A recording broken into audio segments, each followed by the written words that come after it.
Only you, darling, only you, babe. Only you, my girl, only you, babe. Only you, darling.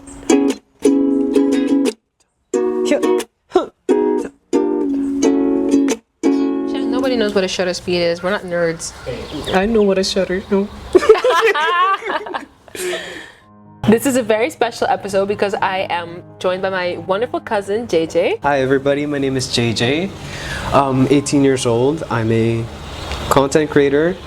I do digital art, music, and a bunch of other artsy stuff. And I'm here with my amazing cousin on our podcast to hopefully learn something new. Yeah. So basically today, since you are my cousin, you are like close family of mine, I wanted to talk about something that I think we both kind of might have experienced on different levels because you're about 5 years younger than me. So maybe getting that from a different perspective from someone that's a bit younger could shed some light on the experience of the youth. Wow. The youth. And it's basically like the idea of identity and how experiences that might seem painful tend to shape us, and how you can get around that to identifying with something a little bit more concrete. Yeah. Because we were speaking about it before we started a little bit. Yeah. But identifying with your pain is kind of like a house of cards, you know?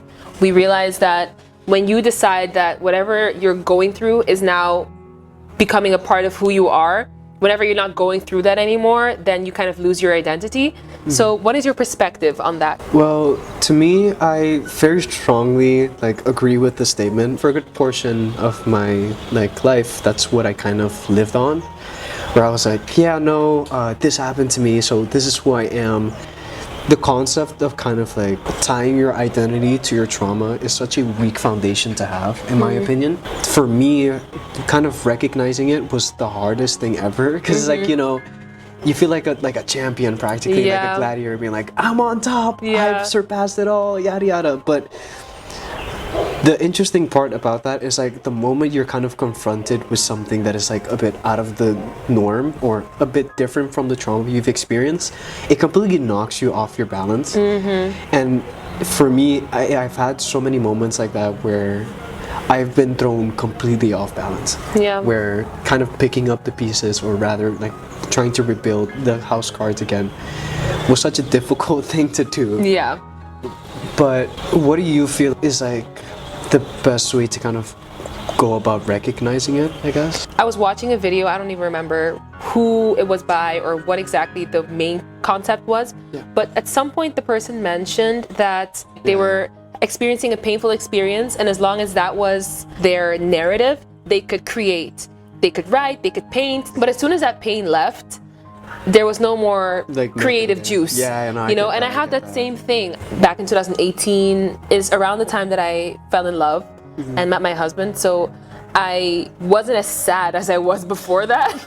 And I was thinking oh, I want to write him a poem, or I want to write him like a fun little short story. And I couldn't find anything real to write about, and that also made it that for a long time I couldn't even write an actual poem. For me it was oh well, yeah, my juice has dried up, and that's because I really was identifying with my pain. So to get back to your question and how to overcome that is to start by realizing that the fact that you are running out of creative juice because you're not in pain anymore is actually a good thing. Yeah. You know? It's oh man, wow, I'm getting better. Yeah, I'm happy. I get that. So the fact that you are happy is already a good sign. So don't crucify yourself for not being creative anymore because you're happy. Maybe give yourself the time to enjoy the lack of creative inspiration, because that would mean that you're just, maybe your mind is getting a chance to recalibrate. Your mind is having a moment to just chill. But I feel like you're already kind of doing it really well though, because I noticed that right now you're in your biggest, most creative time of your life. Tell us a little bit about the projects that you're really excited about and what you're doing. Also, I thank you for recognizing it's been exciting actually. Recently, I've had some photo-based projects in mind, and the whole concept of them is kind of the idea of facing trauma. It's a very personal project to me because it's kind of going off what you said before. It took kind of meeting my person to be able to be like, oh damn, wait, something isn't right. Like I needed that sort of like outside perspective to kind of be like, oh yeah, wait, something isn't right. And the main part of the personal project that I'm kind of working on is like kind of recognizing the idea that love comes in all shapes and forms, and being able to accept it as it is. Because like along with the trauma, the one thing for me that was kind of a struggle was kind of being able to be like, I'm okay with being loved. Yeah. You know, because when I met my current partner, God bless her soul, the beginning of our relationship, I got that same thing where I was like, man, I can't write about her, I can't draw her, I can't do anything that has to like do with that thing that makes me feel nice. I started questioning it because I was like, you know, maybe I'm getting feelings confused, or maybe I'm just jumping like head first into the pool but like without looking if there's sharks in there. But over time, and the part that I appreciate about my partner is that they showed me patience and compassion. Yeah. And that was enough to like kind of be that catalyst to be like, oh wow, like wow. Yeah, there's space to still find inspiration in this new chapter of your identifying with yourself. Yeah. And I would have to say my work now, like getting to do art and music, has been a lot more satisfying, given the context that it comes from a space of happiness. Yeah.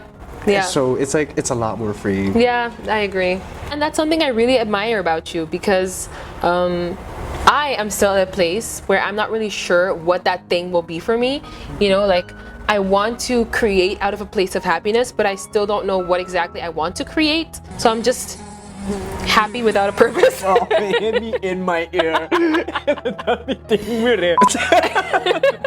Yeah. I'm trying to find that medium that will help me also let myself be free creatively.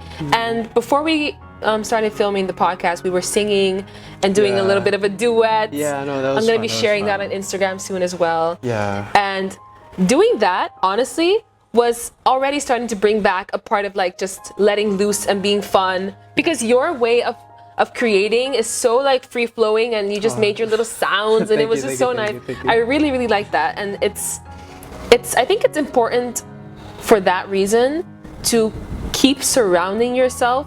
That's also a part of how to overcome the sadness being your identity, and realizing when it is your identity is when you start surrounding yourself with more positive people. Yeah. You start to realize like, You're okay, oh, but wait. like, right? Like who was I hanging out with that was encouraging me to be this sad? Exactly. Yeah. Again, another thing that like I very much strongly agree with, where for me, the biggest problems that I ran with was kind of like not only having that type of like energy in my life, but after I got out of it, I realized how dependent I was on it, where it, like, of course it's like good to have like people who kind of like support you, but is that interesting part where like when you do get out of it, you're like, wait, that person was supporting me, but it was more of like us kind of like drowning in that sorrow together. And at some point I've had people where it's not necessarily like us kind of connecting, like for example trauma bonding, but it's more the case where it's like whatever they feed me, either positive or negative, I would just kind of hold on to that because I was so scared of kind of being alone or by myself. And so that in on itself, it turned me a bit into a leech. And so I was like, when I got out of it, I was like, wait. That's so self-aware of you to realize. Yeah, no, I can say like straight up that like for a good portion of my life, and it again, it's because of the people I surrounded myself with, it kind of, I only got that foundation of, oh, the only reason why people want to be around me is to like feel bad for me, and I'm only allowed to like show that part of me so everybody can stick around, because why would anybody be around with me for any other reason than just sorrow? The things you were going through. Yeah. It feels like the most interesting thing about you was the sadness. Maybe if I can word it that way. Does that make sense? Yeah, it kind of is like that. Like you summarized it pretty well. It's like, because I remember having like a very long conversation. Why? It feels on purpose. What is wrong with these people? Okay. You were having a conversation. Yeah, I was having a conversation with a close friend, and 3 a.m. talks, like you're getting really into it. And I remember we reached the near the end of the conversation, and we were trauma bonding, and they were like, man, I don't know what I would do without you. And I was like, I was like, hold on a minute, wait. Literally, last week we talked, and we like reminisced back on that talk, and we, on the conversation we had like a couple of years back, and they were like, man, that was so awful. Like kind of like using like the time that we had to kind of like bond together for mainly trauma. Yeah. Onto kind of having that back and forth of like, what can I do without you? What can I do without you? Yeah. It's like it's that constant cycle of a snake biting its own tail, being like constantly in negativity. No, I agree, and I've noticed that now. Whenever a person is being exceptionally negative, I don't have a tolerance for it anymore. Because I feel like I was there at some point, and you know how they say that when you can recognize your old self in other people, it starts to trigger you instead of having that compassion. I just get annoyed because I'm like, okay, I used to be like you, and I don't want to see a reflection of that person back anymore. And so instead of being like, oh, you poor thing, like, let me help you, I'm just like, get up, stand up. Come on, like, get to it, get to work. Like, okay, it was bad, let's go now. There was this picture that was going around a long time of someone being like, I can't swim. But the water is like this like deep, like super shallow, so you can just stand up. And I think that's what it comes down to a little bit. That there might be people around you that are like, oh, poor thing, they can't swim. But they're not helping you realize that the water is shallow, So, yeah. On that note, identifying with your pain is a house of cards. And it's not something that we should hold on to. Is there any projects that you want people to pay attention to when they see this video that they want to find out about you? I would say the main thing I would want people to check out is my Instagram, if anybody's interested. If people are interested, I have some older works that might be interesting to some people. It's mainly art, some music stuff and animations, and some like how do you call them, posters and that type of stuff. So if there's anybody interested, call me up.